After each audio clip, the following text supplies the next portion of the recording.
बिस्मिल्लाहिर्रहमानिर्रहीम। बग़ैर वज़ू के तस्बीह पढ़ना जायज़ है या नहीं और ज़िक्र व अज़कार की कतलियत के बारे में जानने के लिए वीडियो को मुकम्मल देखिएगा। मोहतरम नाज़रीन, रसूल अकरम सल्लल्लाहु अलैहि वसल्लम का इरशाद गिरामी है, दिल दो चीज़ों से गफलत और गुनाह से ज़ंग पकड़ता है और दो चीज़ों से ही ज़ंग दूर किया जा सकता है और दिल को रोशन किया जा सकता है, इस्तिग़फ़ार, ज़िक्र इलाही।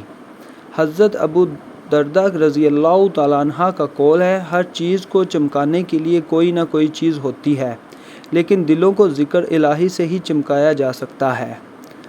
अल्लामा इब्न क़य्यिम रहमतुल्लाह अलैह फरमाते हैं, एक मरतबा शेख मुझसे कहने लगे, महबूस वो नहीं जिसे कैद कर दिया जाए, बल्कि महबूस वो है जिसका दिल अपने रब से रुक जाए।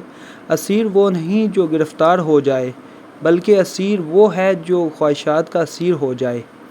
एक मरतबा रसूल अकरम सल्लल्लाहु अलैहि वसल्लम मक्का शरीफ की तरफ सफ़र करते हुए जमदान पहाड़ से गुज़रते हुए इरशाद फरमाया, मफ़रूदून सबकत ले गए। आपसे पूछा गया, अल्लाह के रसूल सल्लल्लाहु अलैहि वसल्लम, मफ़रूदून कौन लोग हैं? फरमाया, कसरत से अल्लाह का ज़िक्र करने वाले मर्द और औरतें। सईद मुस्लिम शेख में फरमाया गया है, नबी करीम सल्लल्लाहु अलैहि वसल्लम ने फरमाया, ज़िक्र इलाही के लिए कोई कौम जब और जहाँ बैठती है तो इन पर घेरा डाल लेते हैं, अल्लाह की रहमत इनको ढांप लेती है और अल्लाह ताला इनका अपनी मजलिस में ज़िक्र फरमाते हैं। सईद मुस्लिम आप सल्लल्लाहु अलैहि वसल्लम ने इरशाद फरमाया, अल्लाह का ज़िक्र करने वाले और ना करने वालों की मिसाल ज़िंदा और मुर्दा की सी है। हज़रत अबू हुरैरा रज़ियल्लाहु तआला अन्हु रसूल अकरम सल्लल्लाहु अलैहि वसल्लम से रवायत किया है, आप सल्लल्लाहु अलैहि वसल्लम ने फरमाया, अल्लाह अज़्ज़ व जल इरशाद फरमाते हैं, मैं अपने बंदे के ज़न के मुताबिक इससे मामला करता हूँ।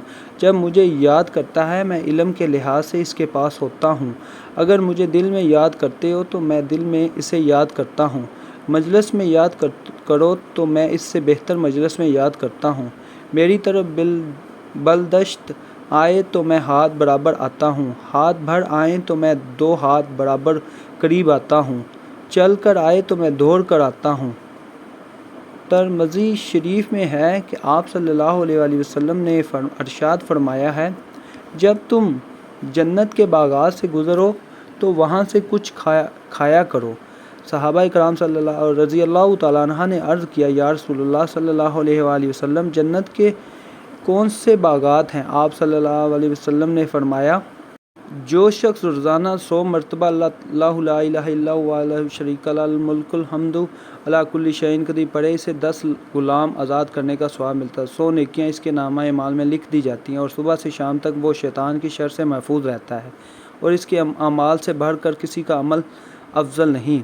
इसी तरह एक और सवाल भी किया जाता है कि क्या बग़ैर वज़ू हम तस्बीह को छोड़ सकते हैं, इसे हाथ में पकड़ कर ज़िक्र व अज़कार कर सकते हैं, या ये तस्बीह हाथ में पकड़ने के लिए छूने के लिए वज़ू का होना ज़रूरी है? देखिए, बग़ैर वज़ू की तस्बीह पढ़ना, ज़िक्र व अज़कार करना, यानी सुबहान अल्लाह अल्हम्दुलिल्लाह, सुबहान अल्लाह, अल्लाहु अकबर, ला इलाहा इल्लल्लाह व अस्तग़फिरुल्लाह, सुबहान अल्लाह व बिहम्दिही, सुबहानल्लाहिल अज़ीम का ज़िक्र करना, तस्बीहात करना और इसी तरह दरूद पाक पढ़ना, यानी अल्लाह रब्बुल आलमीन की ये ख़ास रहमत है हमारे ऊपर कि इसने अपना ज़िक्र करने के लिए और अपने महबूब सल्लल्लाहु अलैहि पर दरूद और इस्लाम भरने के लिए वज़ू का होना ये शर्त नहीं रखा। यानी अल्लाह की ये ख़ास रहमत है कि हम बग़ैर वज़ू भी रब का ज़िक्र कर सकते हैं, तस्बीहात पढ़ सकते हैं, हम्दो सना कर सकते हैं, दरूद तो सलाम पढ़ सकते हैं, ये बिल्कुल जायज़ है। इसी तरह तस्बीह को हाथ में पकड़ कर ज़िक्र व अज़कार करना, तस्बीहात पढ़ना, ये भी शुरा बिल्कुल जायज़ है, बग़ैर वज़ू इसके लिए भी वज़ू का होना ज़रूरी नहीं है। अलबत्ता तस्बीहात का ज़िक्र व अज़कार या फिर इसी तरह दरूद इस्लाम बावज़ू पढ़ना ये अफजल है, बेहतर है, लेकिन शर्त नहीं। बग़ैर वज़ू भी अल्लाह का ज़िक्र करना, हम्द सना करना, इसी तरह दरूद और सलाम पढ़ना ये शुरा बिल्कुल जायज़ है। बग़ैर वज़ू भी आप पढ़ सकते हैं और तस्बीह हाथ में लेकर भी पढ़ना जायज़ है।